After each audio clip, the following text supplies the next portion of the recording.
นี่เด้อทุกคนสิพามาเบิ่งแขใกล้หนามันเนาะไกลๆเนาะนี่เด้อปีกแขแหลมๆเลยพี่น้องนี่เนาะพี่น้องอันนี้คือบ่อแขบ่อที่สองเนาะที่ฮาวานี่เด้อทุกคนก่อนเขาสิไปเบิ่งฮูก่อนก็ต้องเข้ากับมาแบบไหว้พญานาคก่อนเนาะอธิษฐานเอาเจ้าเป็นนายใหญ่มากเรามีอำนาจวาสนาแล้วเขาจะมาเก็บเอาบ่มันจะใครนะอย่ามาอัดเลย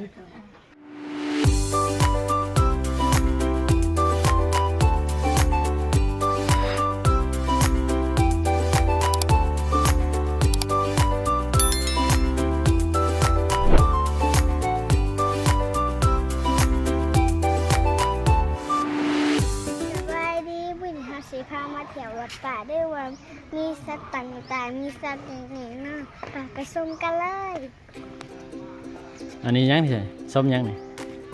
อันนี้เป็นยังนี่ฮะนกแก้วไม่กินเขาบอกว่านกมันบอกว่าฮะนั่นกินยัง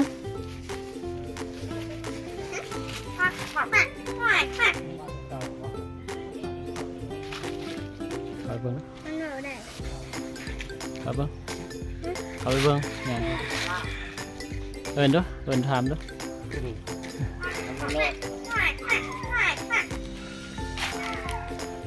ถามมึงด้วยเห็นยังอยู่ยังอยู่เขาบอกสิพาไปเบิ่งแขกันเลยทำไมหลังยังมีด้วยค่ะสิพามายังคนซูมกล่องเขาไปเดินซูมเปล่าตกมาหน้าห้องนั่นยังน่ะนั่นแค่เด้อตกลงไปบนเรือเลยได้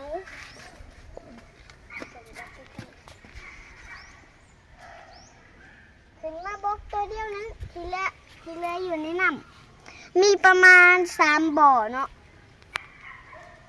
อันนี้บ่อที่1เนาะบ่อที่1ก็สิกว้างเนาะแขนต้องเป็นเลยเนาะเอาบริตัดต่อเนาะมาพี่นี่เด้อทุกคนสิพามาเบิ่งแขหนามันเนาะไกลๆเนาะนี่เด้อปีกแขนแหลมๆเลยพี่น้องตาติดตัวแขนแหลมเลย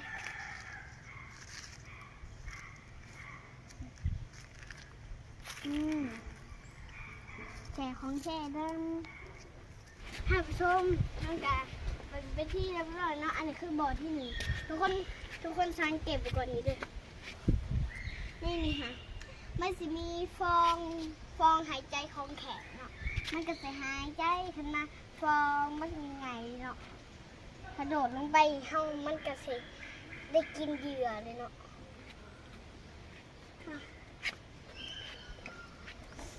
มาเข้าไปบนบ่อหนึ่งกันตามมา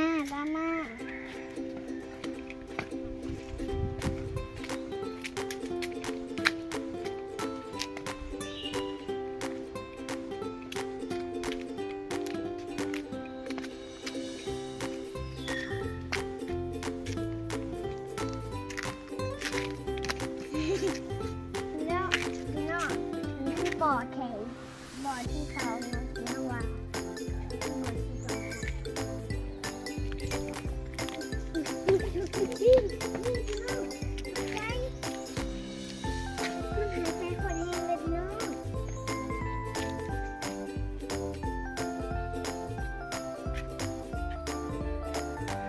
ตุ่มเลยพี่น้องว้าหวายรู้มันหวายมาพี่น้อง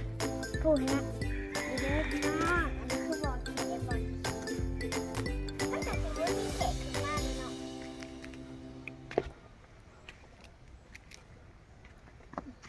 อันนี้คือปลาเนาะปลาสีทอง องไม่เห็นรอยแขนเลยไม่ยืนถ้าคุณว่าคุณว่าน่าจะมาให้เบิ่งหน้าปลาดิไม่ได้หน้าปลาตาขาวนี่ก่อนเขาชิมาเบิ่งแขนหูปั้นแขนเขาก็ว่าไวดีกว่านะเดี๋ยวทุกคนก่อนเขาจะไปเบิ่งหูปั้นแขนก็ต้องเข้ากับมาแบบไหวพญานาคก่อนเนาะ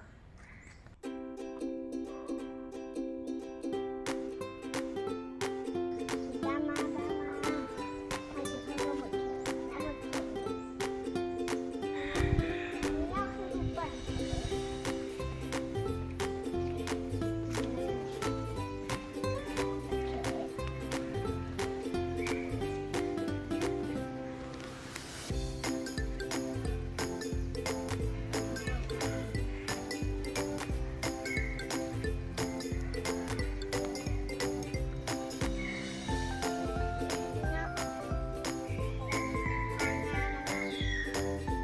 วัดบางนี้มีสลายอย่างที่เขามาฝนเขาเดี๋ยวจะไปดูกันต่อไปนี่นะคะตามมา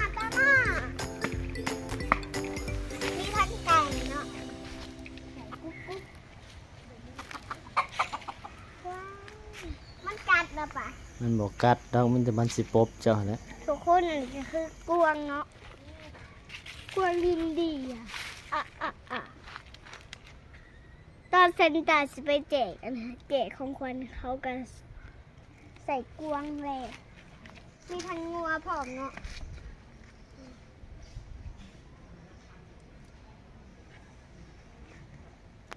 มีทั้งหมา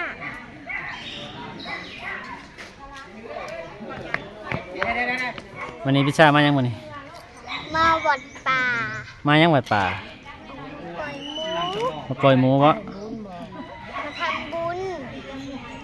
ปล่อยหมูอยู่วัดป่าเนาะ เขาอย่าไปบึง วัดป่าภูเขาพี่น้อง มาผมมีมุกจน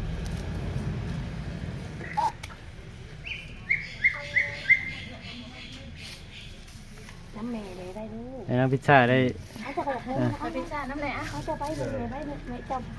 แม่ไม่ตะกด พี่ชามาทำบุญพี่ชา ไม่ตะกด500 บาทเราเคยโม่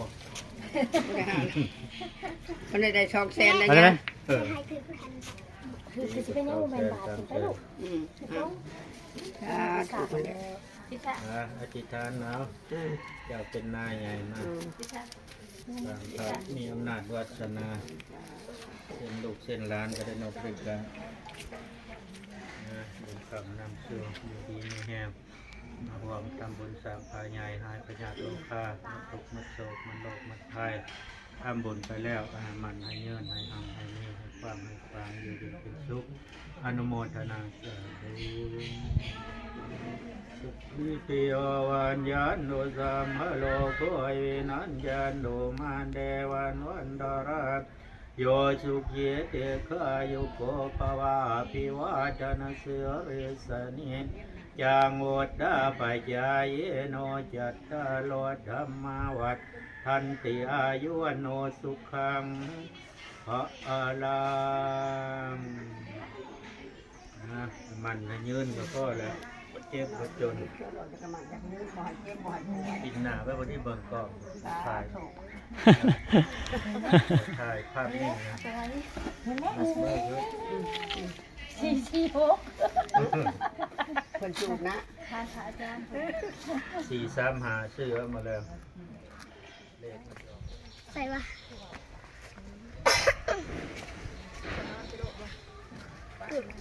มันได้โคตรสั้นเลย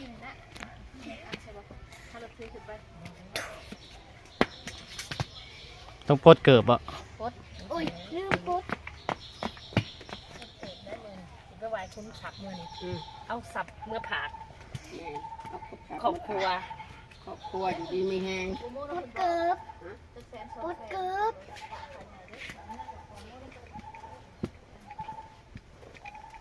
นี่ได้บ่เห็นบ่เพิ่นสร้างฮะเราน้องชายเพิ่นนี่มาเห็น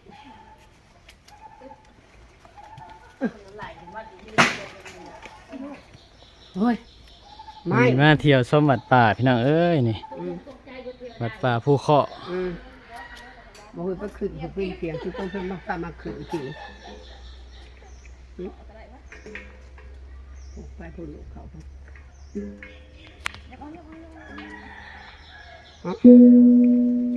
ขึ้นนี่ ดีมาก อืม ลูกตัวไหนลูกเขาลูกเลยขอเอาโดนหน้าดังเลยนี่รวย วันนี้พาน้องพิชชามาปล่อยโมมานี่โหดชัด ให้เครื่องในเงินให้เครื่องในเงินก็คือเก่า มันคือสูง เฮ้ยเอาครับก่อน เอาเข้าไปพิชชาเข้าไปกราบ พี่คุ้มสับอยู่พี่ พูดอยู่พูด กราบก่อนพิชชา บ่แม่นสิเฮ็ดให้มันชุดกกไม้ผู้บ่อันนี้ย่านเดียว ลาดได้ไหมฮะ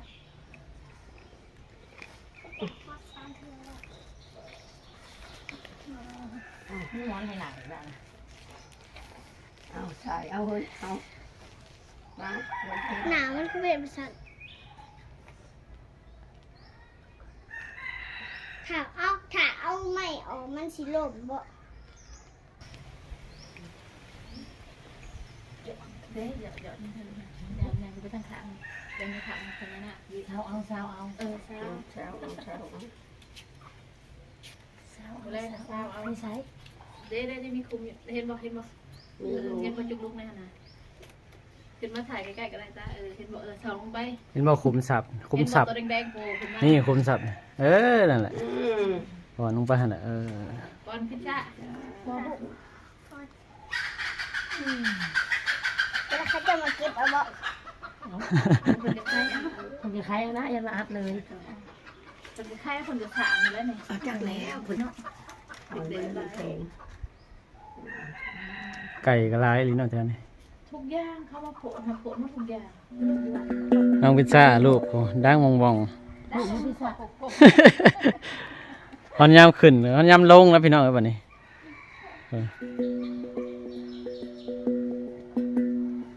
วัดป่าภูเขาเด้อพี่น้องเด้อบ่ได้ท่านได้มาก็หิบมาเด้อพี่น้อง สักหลายอย่างที่มีประเทศ ลูกค้าห้าก็ได้มาครั้งแรกพี่น้องเอ้ยคือว่าเป็นบุญเป็นบุญหลายสิได้มาเนาะ เอาไว้กิน คันหูหากัน